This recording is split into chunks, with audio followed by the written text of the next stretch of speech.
కొంచెం ఆట పట్టిద్దాం.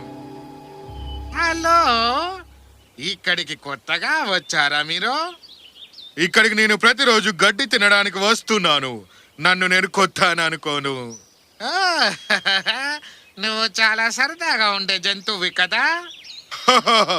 ఒక నక్క గేదెని కొంచెం సరదా అంటుందా? నన్ను వేలాకోలం చేయడానికి నీకు ఎంత ధైర్యం? నేను ఈ అడవికి రాజుని. నువ్వు ఉండే ఆ గుహ నాదే. అన్ని జంతువులు నా దయతోనే ఉంటున్నాయి. నువ్వు జీవించాలంటే నా ఎదురుగా నువ్వు తల వంచాల్సిందే. వినిపించిందా? నువ్వు చెప్పింది నిజమే. నేను ఇక్కడ కొత్త, కానీ దాని అర్థం నేను నువ్వు చెప్పిందంతా నమ్ముతానని కాదు కదా. విను నక్క, నాకు తెలుసు ఈ అడవికి రాజు నువ్వు కాదు అని.